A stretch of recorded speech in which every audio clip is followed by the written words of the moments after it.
I tell people, I was like, yeah, that's my witch's nipple. That's where I feed Satan. He suckles from my leg nipple. Steven, you're my favorite person on the face of the earth. I love it. Well, so you would have been branded a witch for sure. I want to have been.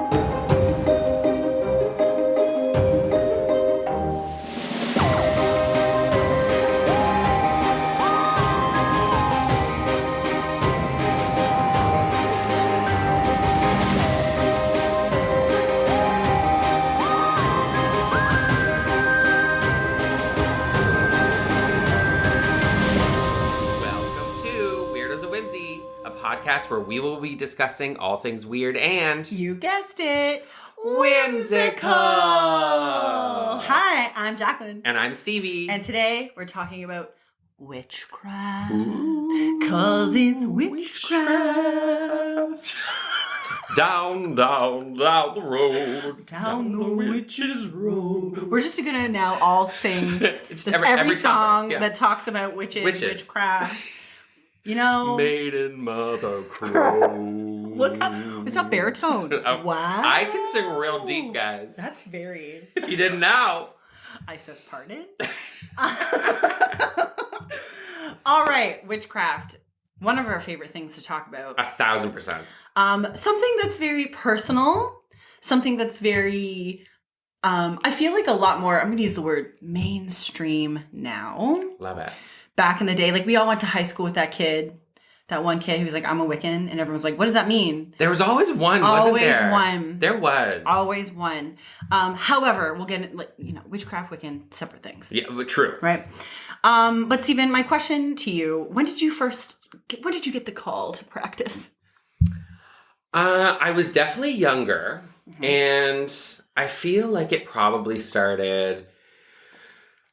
Like, I always read fantasy books and things like that. And I don't know, just like the witches and like witchcraft and magic and stuff like that. Like it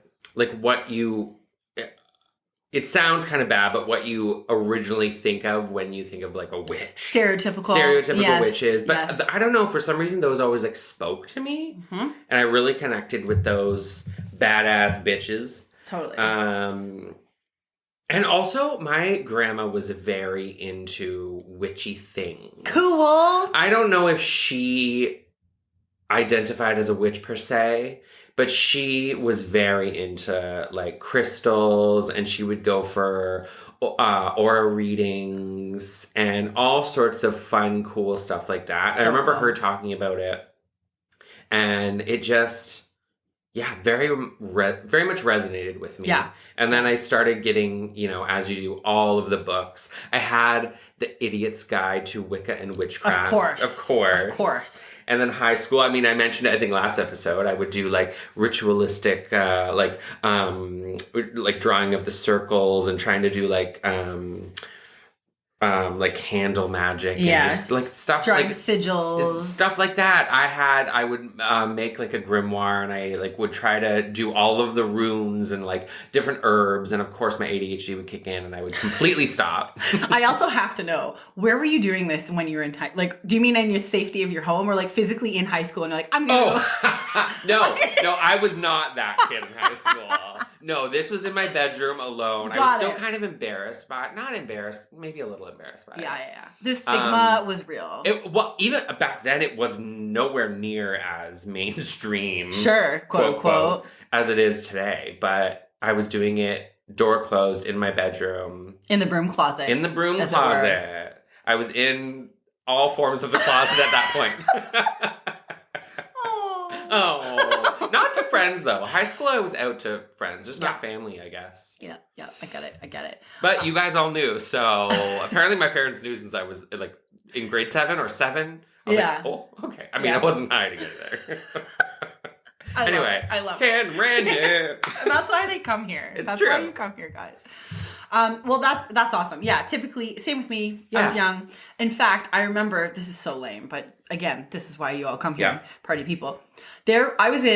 I remember the exact moment because I'm a freak and I have that kind of memory.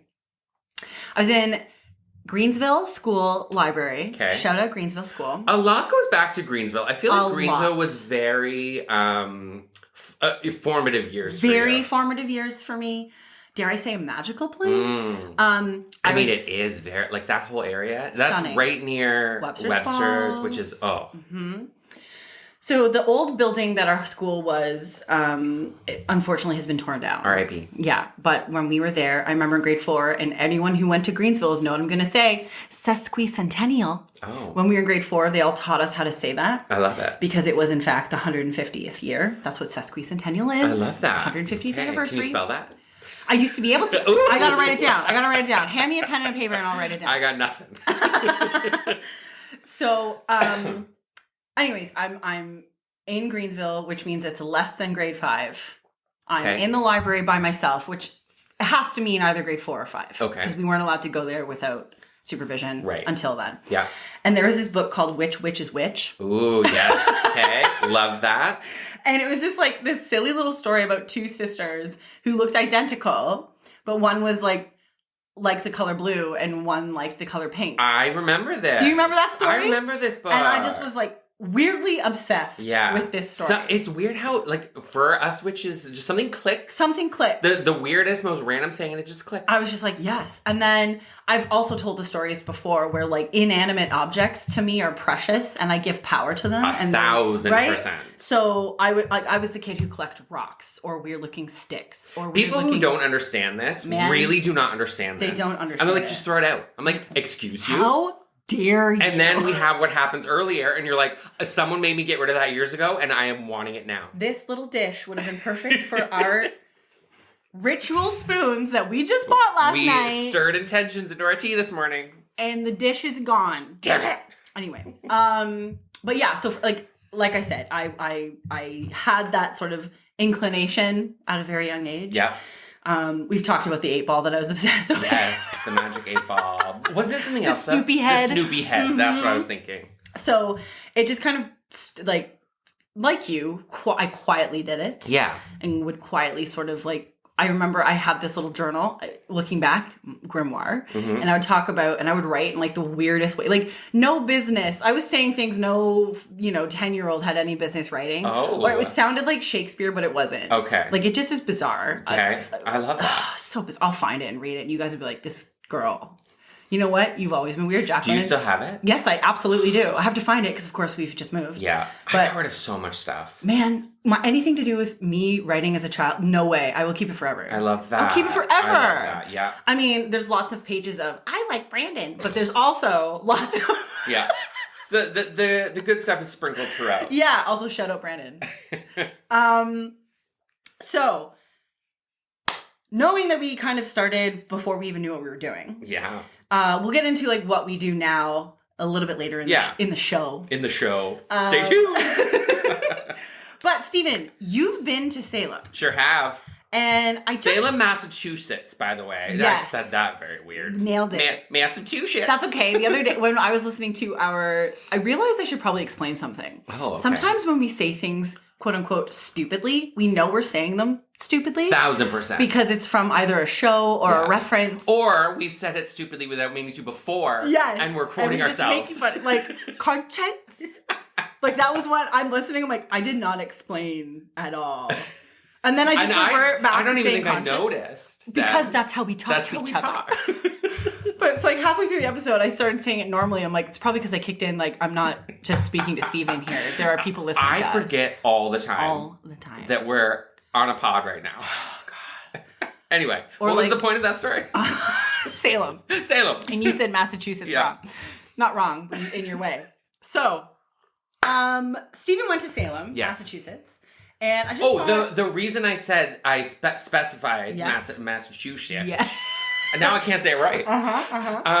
Was because I've mentioned that to so many people, and there's another Salem somewhere in the States, and they refer to that one. I was like, what is any significance to that Salem? Qu'est-ce que c'est? Why would I be going there? Now, I'm going to say something. I've never been there. I know nothing. Yeah. I know that Salem that we're talking about now, i.e. 400 years ago, is now called Danvers, Wait, what? Massachusetts. Oh, you didn't know this? Yes. And Salem Village, which is what was a bordering town to the OG Salem, is what now a lot of people refer to as just Salem. Oh. Yes.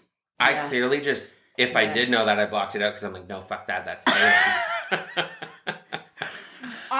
Yeah. My moment. Yeah. Clearly, and I didn't do enough research. No.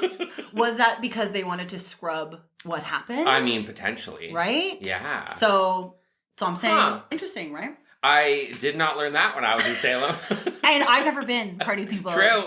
She is not. We, I think, are next year. Oh, we have to. Gordon really wants to come. Our friend Gordon. Gordon's going to come. Yeah. We're going to go. We will book it like now. Yeah, we have to. Back to the story. Yeah, sorry. So what were like some of the highlights in Salem? Oh my goodness. I mean, all of the like touristy places to go. There's like the Salem Witch Museum, which was very cool. You go in and it's like this big room and they have all of these cool like mannequin-y type people around the edges up top, and it tells the story of like the Salem witch trials, and that was just very cool to see like how they did that. It was very cool going to like I'm blanking on the name of it now, like the witch house in Salem. Like it's all black. It's like, is that where they held the trials? They actually held the trials, or what's the significance of that building? Okay. It's also weird because you're in a city. Sure. But you're walking around to these very historical places, and when you're on that lot of that specific like historical spot, it feels very historical and Salem-y. But then you turn around and you're like, oh, there's like a Burger King right there. Or we like had breakfast at a Denny's and then like there's a graveyard right there. Like, I mean, as any city has. Commercialized. Yeah. It's no longer 1692. Mm-hmm. The graveyard was very cool in Salem. They had like does that graveyard have one of the oldest graves in it? That'd be cool. There was something to do with that. But the graveyard at night was very cool. The ghost walks, oh my goodness. Just being in Salem. Absolutely. We also I went with my then boyfriend, now husband. Oh. He hated every second of it. That's not his vibe. I was wondering if you're going to bring that up. Yeah, but I also went with my brother and his girlfriend at the time. They loved it. But I stupidly didn't realize, like, we went on Halloween, or like Halloween weekend, or the week of Halloween. Like, it was very close. It didn't even cross my mind. I was like, oh, let's go to Salem for Halloween, because yay, that's fun. Not even thinking that it was going to be insane. Oh, I mean, every hotel, every bed and breakfast, everything in the area was booked up when we booked it, which should have been the first clue. So we had to go to a campground, and we set up tents. When we got there, it was like midnight, and it was pouring rain, and that is how Dan's weekend started. He was miserable for the rest of the trip. I mean, I gotta tell you, I would have been the same way.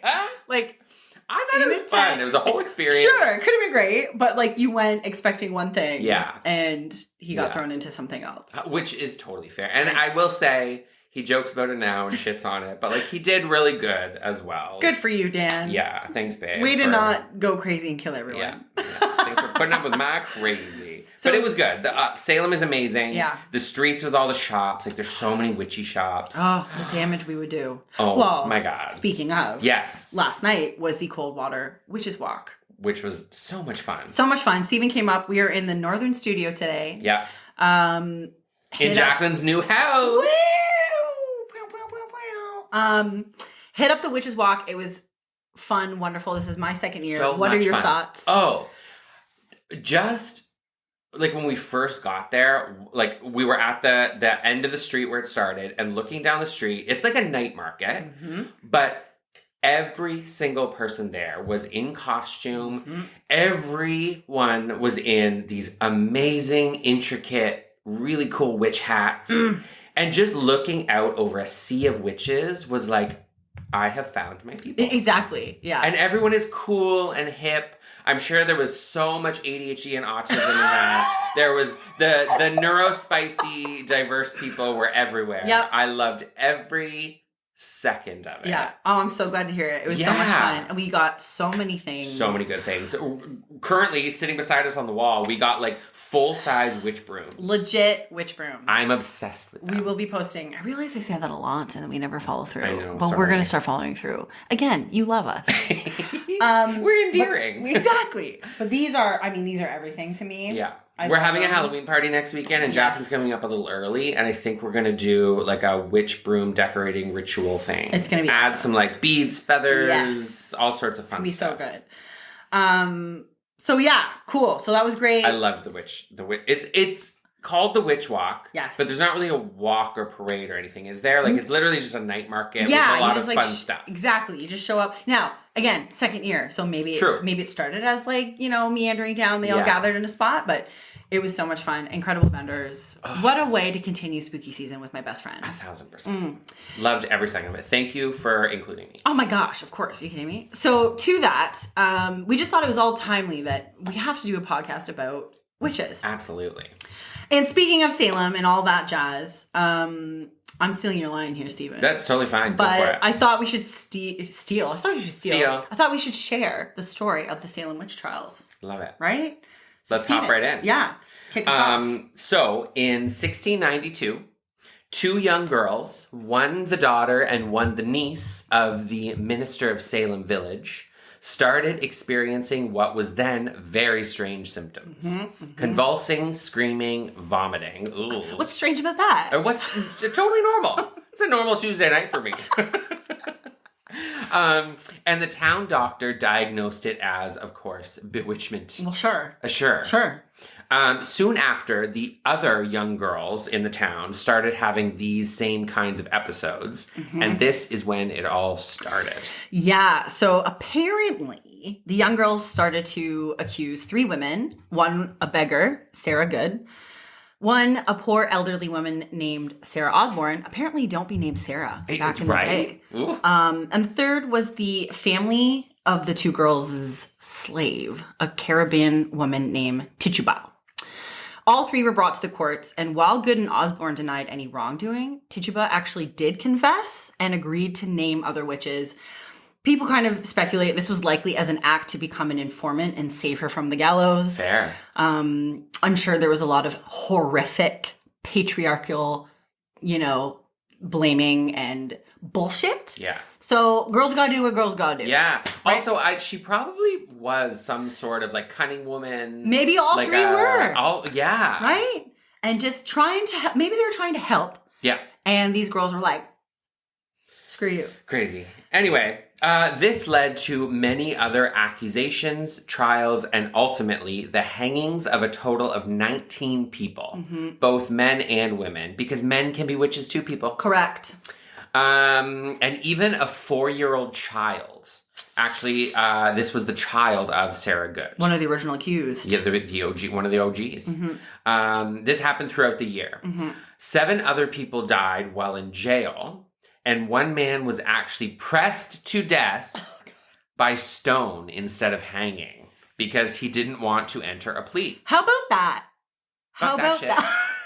That's horrible. Pressed to death by stone. Like, no thanks. Like, are you kidding? So they had, I looked it up because of course. Oh, of course. As I understand, because I also got too scared and I was like, I can't read anymore. They place him on a stone, like a large flat stone. They find a boulder big enough to essentially slowly, they didn't just like bam drop it and he's dead. They slowly crushed him with a giant stone. This is gonna sound morbid, but I would be one of the people in the audience watching. Of course you would. Why am I not surprised? That is horrific. That is horrific, though, I will say. Horrific. I have a morbid curiosity. Listen, that's fine. This is a safe space. Damn. All because he didn't want to enter a plea. Yeah. So everyone who was like, I'm innocent, went on trial and got hung. Yeah. Everyone who said I'm guilty just got hung. Hanged. I'm saying hanged. Got hanged. But this guy. He hung. Oh, R.I.P. But this guy was like, bitch, I didn't do anything. You guys are insane. Yeah. I'm not doing anything. I'm not saying anything. And they're like, you know what? Crushed by stone. Crushed by stone. Also, if you will notice, there was no, I can't remember if this is farther along, but there is no burnings that happened, at least in the Salem witch trials. Everyone, identifies, burn her, she's a witch, strap her to a post and burn her. But that never actually happened, at least in the Salem witch trials. You are correct, Stephen. I'm happy you brought that up. Yes. That is a myth that is often associated with the Salem witch trials. That is not true. Now, we did look it up, though, right? Mm-hmm. And it did happen in the European witch hunts, it was most associated with cities across Europe for burning witches. Same with the test of throwing them in the river, and if they floated, etc. That was not what was happening at the Salem witch trials. Yes. That happened, but not specifically at the Salem witch trials. And what I mean by that, if you don't know, is a test to see if you were a witch. They would tie you up, throw you in the river. If you floated, you were a witch, so you would be hanged. Yeah. If you sunk, they're like, she wasn't a witch, but R.I.P. But didn't they also tie them up and put rocks on them and stuff too? Did they put rocks in them? and so of course you're gonna think, oh, dead. But she was innocent. Yep. She's with God now. So, So to that point, speaking of Puritans, so what other? You might be asking yourself, what evidence was used in any of these trials apart from these girls being like, it was them, and then of course it snowballing into people saying, well, this girl's a witch, this girl's a witch, this girl's a witch. The court allowed what they called, quote, spectral evidence, which I had to look up specifically what this legally meant back then. Yeah. So I found a site, New England Law, Boston. It summarized it pretty perfectly, so I'm going to quote it directly. And I quote, without specific colony laws, the judges accepted spectral evidence, which included testimony about dreams and visions. The Puritans believed that physical realities had spiritual causes. For example, if the crop failed, the devil may have played a role, and Satan could not take the form of an unwilling person. So if anyone claimed to have seen a ghost or spirit in the form of the accused, that person must have been a witch. Clearly. That's, yeah. Goes on to say, with this worldview, it was not a stretch for Puritans to believe in spectral evidence, I'm struggling, which was the primary evidence used as proof of guilt. That's wild. There you go. There you go. If one of these girls was like, she came to me in a dream, and she was ghostly and practicing witchcraft, they're like, such is true. Such is true.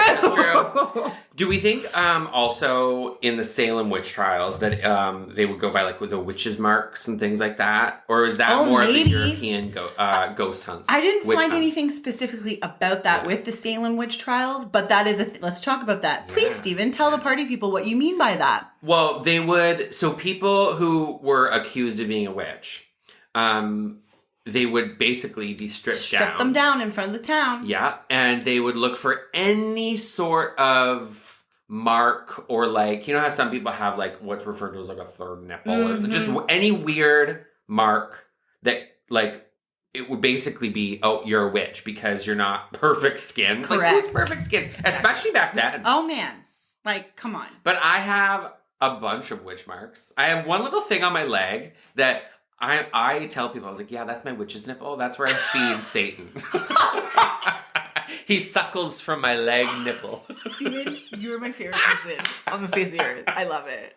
Well, so you would have been branded a witch for sure. I would want to have been. Right? I have perfectly aligned. So I have a birthmark on here where I'm pointing, party people, is just above my hip on the side of my body, and then exactly the same. It's perfectly aligned. So if you were to take a very long needle and shove it through me, it's exactly the same. Do you think in another life you were somehow dissected or pierced or pierced by a javelin or a sword? Maybe.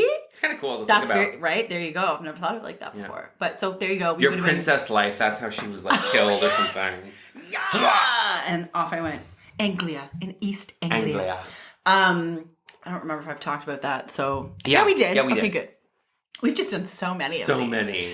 So there you go. I mean, listen, it was a different time. Different times. Different time. I also actually just finished. Okay, really quickly, I was rubbing my arm. I'm like, what is that? It's my tattoo. Why does that feel weird? It is my tattoo. I just finished listening to a podcast called Hysteria. Okay. cannot remember the guy's name who did it. Sorry, guy. He briefly touched on the Salem witch trials because what Hysteria is all about, and I encourage you to go and listen to it, was the idea of a psychological problem as opposed to an actual illness.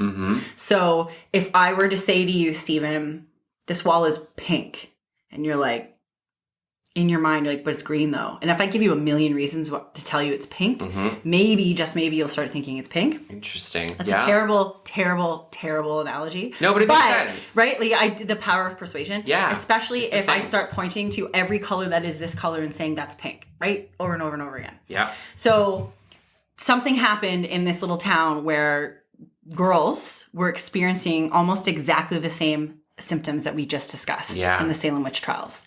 And people actually, like, the very, hardcore religious were like, it's witches, it's back 400 years later. It's not. It's not. But this could have been the same thing where one girl's doing it and another girl's like, oh my God, I want to get it. And all of a sudden she's quote unquote got it, whatever this was. Isn't that interesting? That is very interesting. So the idea of quote, and I hate the word hysteria. I hate it. You do? Because it is mostly attributed to women who are emotional. And I think that's bullshit. Yeah. No, that makes sense. So, that's really interesting. So, which leads, I have a point. I looked up, like, what could have been this mysterious disease. Okay. They're saying it could have been attributed to, like, bad bread. I love that. I feel like I've heard this theory before. Bad wheat, bad bread, like something specifically in rye bread that causes strange anomalies in the brain. Should have gone gluten-free. These girls were just ahead of their time. Yeah. So there you go. There's a little bit about the Salem witch trials. Wow. So to kind of bring this one home, the last half, if you will, of our witchy podcast. Wait, I want to say one other thing. Do it. I can't remember if I talked about this before, but I so would love to know what this world would have been like if the church hadn't taken over. And if, like, cunning women and witchcraft and witches, but just, like, the natural amazingness that is witchcraft was the reigning thing in this universe. Accepted. Instead of the fucking church. Yeah. Oh. Yeah. That's a whole we should story. Just shoot the shit on that. I'm telling you. So let's preface this by, we don't mean to offend anyone. No, of course not. I don't mean that. We got a hard time with churches. Religion in general is, I'm just not here it's tough. for it. I will tell you this, though. I'm very envious of people who can put something so wholeheartedly, their whole heart into something and believe it. Yes. I think that's very admirable and cool, but also, like, let's not close yourself off to believing other things just because one religion says to do X, Y, Z. Exactly. So, good for you for believing in something. Yeah. Because I believe in what I believe in, but I'm not pushing on people. Know what I'm saying? Exactly. So. Anyway, yeah, just a random little thought on that. which was super deep. So deep and potentially scary. But so, Stephen. Yes. Let's talk a little bit about the different kinds of witchcraft there are. Now, I really want to preface this. Yes. Like, these are general. We're just choosing but a few, a whisper. There's honestly so many. So many different kinds. There are no rules. There are guidelines. There are ideas. There are traditions. But this is in no way saying, this means this. Like, we don't want to put any of this into a box. Each person can use and practice whatever they want, how they want. Yeah. We're just choosing to maybe talk about 5 overarching, practices. Yes. Humans like to label things a lot. Yes. I don't really know why. I guess just to make you feel like you fit in with certain things and, like, find your group that has similar interests. But, like, fuck the labels, man. I totally agree. Like, it doesn't have to be any of this. You can pick and choose where you want. If, sure, one thing might, fit more. Speak to you, resonate with you. Yeah. But, reason we want to say that, number one, if you're thinking of dabbling, there's no wrong way to get started. Dabble and just do what you want to do. Right. And to our advanced fellow Coven witches out there, you get it. Yeah. You get it. You know what I'm saying? You know Absolutely. what I'm saying? So, Stephen, start us off. So we are going to start off with talking about, not that I'm a label queen, but like a green witch is one of the ones that I identify with heavily. What does it mean to be a green witch, Stephen? Well, I mean, it's probably obvious, but green witches are nature lovers. They're herbalists. Herbalists? I mean, whatever you want. If you're in potato. Yes. If you're in the UK, they'd be like an herbalist. Herbalist. They're healers. They basically use elements of the earth in their work. So plants, flowers, oils, herbs, stones. Just, makes total sense. Stuff of the world. Of course. Mother Nature things. Mother Nature. They obviously respect the environment, is a friend to all animals, and they just, they stand for all nature. Totally get it. Like for me, it's so healing and rejuvenating, and just being in nature, doing the whole like forest bathing thing, like totally like just revitalizes me. Yeah. Have you ever done groundwork where you take off your shoes and socks and put your feet directly into the ground? I need to do that more. It is. When we were at gay camping this summer, our friend Aaron is very into that. Like, he's basically a hobbit. I don't think he put shoes on or sandals or flip-flops the whole time we were there. You need to connect with your And I need to do that more. He did even say, he's like, I'm shocked you're not more barefoot around here. But I do also still like being clean. I hate going into a tent or my bed. Putting dirty feet into, like, under my covers is... Totally. I hate it. Listen, you can be a green witch and not have sand in your bed. Exactly. But I will say, the grounding, like, I love being barefoot. Yeah. I love the feel, especially like a mossy carpet. Oh, I just got goosebumps. Oh, I love it so much. Love that. So there you go. That's very entry-level green witch. Yeah. But, like, I imagine...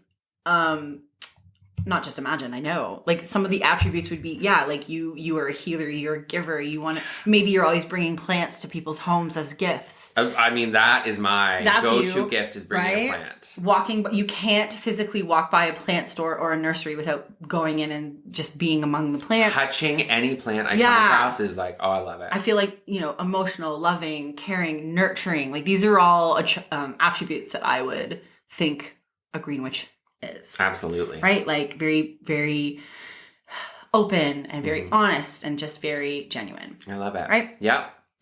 Eclectic witch. This is a little bit of everything. I like this one a lot. Yeah, I do too. So it's a little of everything across all kinds of craft. We've talked about some witches don't want to label. Some people don't want to label. They don't they don't align with one specific practice. So they pick and choose from a couple different ones. And that's why I think, a lot of reading about eclectic witch and even just experiencing, like you and I, we've talked about this, like this is kind of us. 100%. It's definitely us. Exploring on your own with different methods from various traditions and different rituals. Kind of not allowing you to be put into a box of, well, I'm a green witch, so I'm never going to practice with the moon. Whatever. I hate that. Right? Like that's not a thing. If you're an eclectic witch, you kind of do it all. So... there were some great little snippets. We are a big fan of the Witches Fix in Hamilton, Shout Ontario. out to the Witches Fix. They are fantastic. We love them. I was on their Instagram. Well, I'm always on their Instagram. And some time ago, the owners put together this incredible little imagery about, all about the eclectic witch, and they provided some of the lifestyle vibes, they've called it. I just want to read that off for you. So if this is you might be an eclectic witch. So, collects crystals and infuses them with attention. Hello. Yep. Check. Worships the moon. Has a book of shadows and or grimoire. Check. Which, Stephen, what is a book of shadows or grimoire for the party people? Oh my goodness. It honestly can be anything, but it's just like a book, or it can be online, it can be digital, literally whatever, but it's just a place to, like, you can put your spells, you can put information about the herbs you use, you can put, like, potion ingredients. It's just, like, I mean, if you watch Charmed, that's how I first discovered, like, Book of Shadows and grimoires. But it's just, like, all of your witchy intentions, witchy your thoughts, manifestations, everything. How you set the day, whatever it is. But it's a physical book. Yeah. So there's that. You might be an eclectic witch if you're intrigued by the symbolism of keys, which we both bought last night. We did. We bought, they were protection keys? Protection keys. Yeah. Love them. Practice different forms of divination. So tarot, oracle. You're more oracle, I'm more tarot. Correct. I think we've talked about that briefly. Maybe. Yeah. And uses candle magic specifically. So That's there you go. Definitely more you. You are a full candle witch for sure. Biggie time. And we'll get to that. Yeah. What's the next one, Steven, you want to talk about? Hedge witch, which also, again, resonates with me a lot, too. So, I have found different explanations of hedge witch. What, like were the name? Yeah. Yes. So, the one I originally found was, so hedge witch, back in, the old world, the old country, there was, the hedges between, farmlands and villages and stuff like that. And what I found was the hedge witch would... Because a lot of people back then wouldn't travel outside of the borders of their town. Sure. But the hedge witch would pass through the hedges. Pass through the hedges and travel along those borders and travel along the hedges to other places to, help people out, to find their ingredients and just, also it was a more... they would travel into the spiritual realms and things like that. But then I also found that, they just live there? They just live there. I lost my train of thought there, but... they specifically live just past the hedges. Anyway, so although sometimes mistaken as the same as a green witch, it's not always the case, although there are a lot of similarities. Okay. 1,000%. So they utilize... nature in their work. Okay. They, herbs, stones, plants, all of the naturey, green, witchy stuff. They develop their own kind of magic, which I really liked. They just, do what they want. They develop out of the box. Yeah, out of the box. No rules. They do focus on healing remedies. I feel like the hedge witch was... again, we've mentioned cunning women, but back in the day, it was the witch that lived on the outskirts of town that you would go to for your little healing remedies or things like that.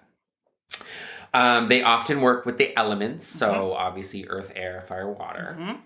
I also resonated with this. I like this. So everything they do is simple, basic, and minimalist. I don't do minimalist, but the simple and basic, I sometimes identify as a lazy witch, which ADHD lazy witch, but I like the simple basic things. Yep.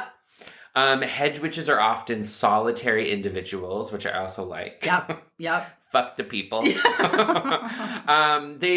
They're solitary individuals who develop their own kind of practice, which speaks solely to them and them alone. Love that. I love that. And then again, shout out to the Witches Fix.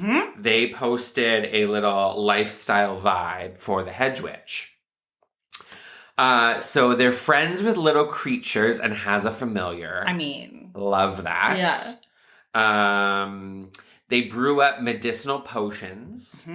They have a herb garden. I always struggle to say which one I want to say that. An herb garden. They love to dry flowers and herbs. They love to try new teas and brew them with intention. Love that. My tea cupboard is full. Full. Jammed. It's not organized, but it's full. They source directly from nature for all their spells and ritual work. Yeah, this is you. It really vibes with me. Eclectic and hedge, I believe. Eclectic hedge, green witch, along those lines. I love it. Also the familiar, You have two. Yeah. It's perfect. I will say, though, I think Osiris is my actual familiar. Not just because he's the black cat, but he just is my little buddy. Yeah. He has to be touching me all the time. When we're in bed, he will lie at my face, and if his body is not touching me, he reaches out and just leans his paw on my face. Or if I'm lying there, he'll put it under between the pillow and my neck and just stretch out and leave his paw there. And I love that little guy so fucking much. He totally is. It just is so nice that he's a black. He happens to be a black cat. I know, right? It's so perfect. Well, thank you, Steven. Of course. So next one, fire/candle. I merged the two. A lot of places, I shouldn't say a lot. I've seen separate To me, we're going to combine. Very similar. Right? So fire or candle witch, I mean, obviously you're drawn to candle magic and anything to do with a flame, which, oh man, I wish I have no proof of this apart from if you still had my school books. Okay. I would draw, as you know, aliens on most of my stuff. But then I started drawing a lot of flames. Cool. Just random Just flames? random. And I still do it today. I do this looping like S. Okay. And then I draw flames all the way down this I F. love that. Yeah. I just became very obsessed to the point where I probably freaked my parents out. And I remember, like, do you remember the Smokey the Bear, Don't Play with Matches? Yeah. And I was like, this is speaking directly to me. Were you a pyro as a kid? Kind of a little. Yeah. Like, I wasn't setting things on fire, but I was like fascinated with how it started. Yeah. Or whenever we didn't live in a rural area as much as, you know, we did when we moved. That was hardcore rural. But like as a kid growing up, whenever my dad had like fires, I was like, I have to be there. I want to be there. I want to burn stuff. Love it. Also just the smell. Oh yeah. And like the crackling, everything about it I'm drawn to. So I love that. Yeah. Fire witches or candle witches, naturally influential. Surprise, surprise, can be kind of an intense person. You? No. Never. Draws their power from fire and creates potions over an open flame. Their spell work often matches their fiery personality. Can use spicy herbs as well. And they also have, they being the witch's fix, also has a delightful little like lifestyle vibe. So you might be a fire witch if you carry matches or a lighter for spell casting. You draw your power from the fire, which again, have you ever I do it all the time. I just get transfixed. I just stare. Stare, especially when the embers start to like undulate and like undulate. Look at you. I'm getting shivers. I'm getting good. like maybe we should have had a fire last night. Why did we not do that? I mean, we were at a fire also, but we were didn't at a even fire go over to the bonfire last night. I know. We had our own cauldron fire. I mean, we did. So anyway, sorry. No, don't be. Another attribute, creates potions over an open flame, as I mentioned, uses hot, spicy herbs, as I mentioned, and focuses, of course, on candle magic and fire spells. So fire, of course, is also the oldest, I shouldn't say the oldest element, but it's an element that was discovered, which is amazing to me. Like air is around, water is around. What? The oldest element. It's not the oldest. They all been around the same time. But no, it's feel true. like Earth and air were here way before anyone developed fire. That's what I'm saying. As I just said, fire was discovered. That's what I'm saying. It's not the oldest. Clearly was not picking up what you were putting down there. I was like, girl. No. Although I guess the core of that fire has, although that's not fire, that's molten lava, isn't it? Baby, that's fire too, though. That's true. We are really, listen, we've either lost you, you're thinking you're the biggest idiots of all time, but like... Science. Exactly. That's a great point. The earth is created around... So I guess all of the all four elements have been around since the Big Bang. Yeah. I was specifically thinking fire and flames, but no. No. They've all been here. The idea of starting a fire was discovered. That's what I was thinking. Right? Yeah. Discovered. But the science has always been there. This is a look into how things Our go. Conversations. Especially Girl, you stupid. Oh, no, actually, that was me. But legit, like, slip-up conversations always happen. But no, but legit, like, the only element to have quote-unquote be discovered by man, discovered being, this is how I start a fire. Yeah. That's the only one. That's true. Right? Air, always been there. Yeah. Earth, always been there. Water, always been there. Fire, I had to figure it out. Yeah. Again, always been there in the middle of the earth. Yeah. Which, Stephen, you so very smartly pointed out. But I just think that's very fascinating. Yeah. So, like, the connection between fire and man, human, is fascinating to me. Yeah. We also, if we see this, I'm spiraling. Whoa. If we didn't have it, death. What is the first thing they say? If you are lost in the forest somewhere, what's the first thing you got to do? Find heat. Right? Because you'll die. You'll die. Sorry. Die dead. Die dead. This is why it's handy to have a fire witch around. That's why I keep you around. That is the only thing I'd be able to do. If we were, are you kidding me? If we were lost in fire, Jesus. If we were lost in the forest, I'd be able to start a fire and that is it. End of list. end of... Would you be able to? Like, do you know how to start a fire? Like, I know how to do it. I've never been... Scouts? But I know how to do it. Look at you. Yeah. I know how to do it. It takes forever. I cannot do it successfully. Yeah. You need a lot of friction, man. You need to just carry around one of those little things that creates sparks. The little metal, like... Yes. Just so that you can always create fire. The flint. You know, the little things. The flints. This is going great. People take us so seriously because we know what we're talking. We're serious people who know what we're talking about. We know shit, guys. Over to you, Stephen. For what's the last one you want to talk about? Oh yeah, we still have one left. We've got one, and maybe we'll be smarter where we're not talking about like fire's the oldest element. So the next one is the kitchen witch, which again there are so many types of witches. There's a lot of offshoots of things. Yes. I did read that the kitchen witch is also like a branch of like green witchcraft type stuff. So the kitchen witch is someone who grows their food in their gardens, and they work heavily with herbs as well. So again, very green hedge witchy. They're essentially a classically trained chef without ever actually learning how to do it. So they do kitchen magic. Yes. They are experts in their own right, making everything from a loaf of bread to a gourmet souffle. Delish. I read something where it's like they're like domestic goddesses. Oh. Which I love. Sounds terrible for me. Yeah, I could never. I'm not into it. Yeah, but all that being said, it can also just be comfort foods, baked with intention and positive vibes, which I love. Nice. I love that. Mm-hmm. Their home is meticulously clean, and everything has its place. They make everything... Mm-hmm. They make every small task magical. Beautiful. We got some stuff from the Wholesome Witch. Yes. Crediting them. But it's basically just...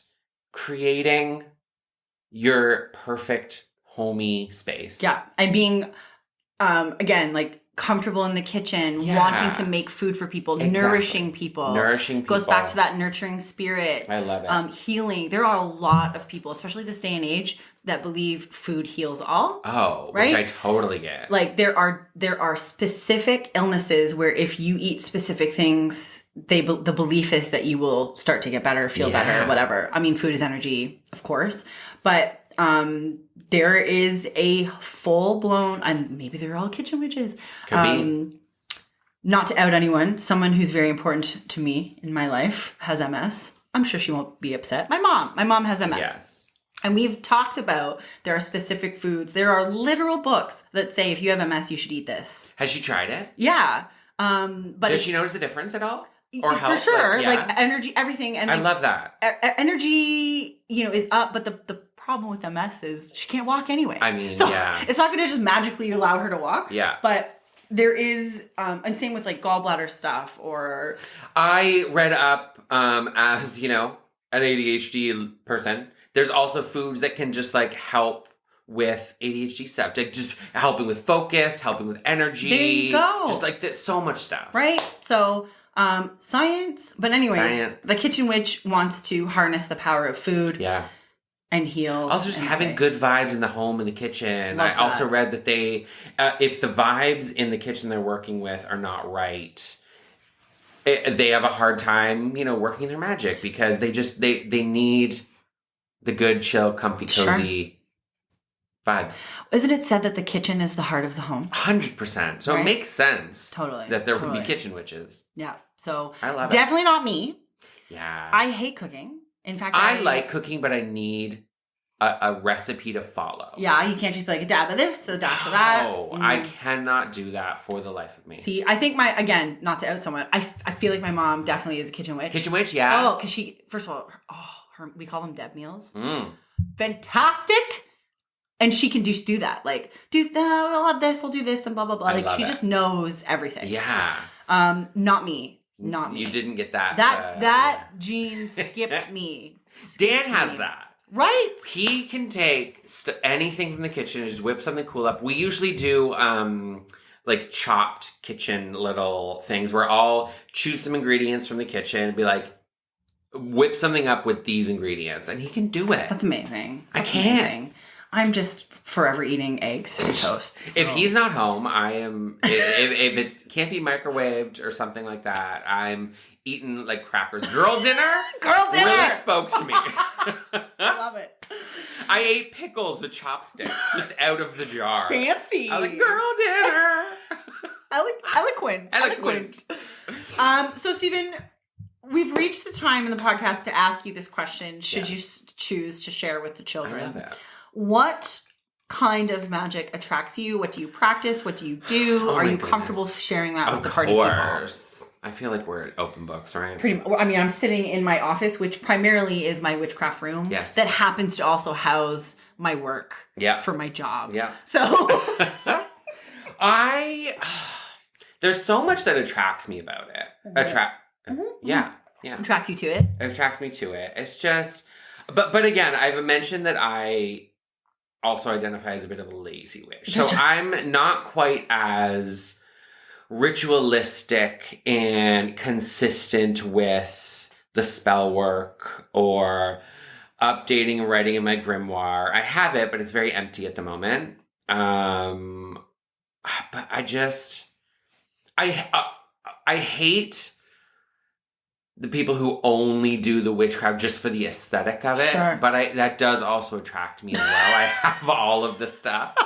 But it's the intention and putting intentions into things. Yes. And I mean, I surround myself with plants. Oh. I talk to them. I grow them. I nurture them. That is magic in itself. Growing a plant is very magical. Yeah, I can't do it. Yeah. I seriously can't. You are doing way better though. Oh God, I'm trying. I am trying. It's a lot of practice. But that is so magical. That draws me to it. Yeah. I mean, incense magic. I love incense magic. I do that a lot. Oh my goodness. Like, what else? I know, right? And that's the thing. Like, comfortably talk. We're spilling our guts here, Spilling people. our guts. There are going to be people who are like, I had no idea that these two. Well, they knew we were weird. And exactly. crazy. You're here because it's called Weirdos of Whimsy. Yeah. But that is why I like it so much, because there's no rules, baby. That's what I liked about, what was it? The hedge and the eclectic. Yeah, Not that we're doing labels, but there's no rules. Yeah. In all of witchcraft, really. Some people are some witches are very like, yes. I feel like the, what was it? There's hereditary witches. Yes. Witches that come from a long line of other witches. I feel like those are they live by their grimoires. Yes, the traditions are passed down.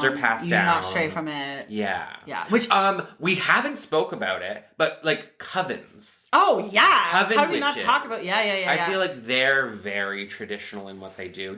Depending on the coven, obviously. Of course. But we aren't in a coven. I feel like you and me. My coven is you. Exactly.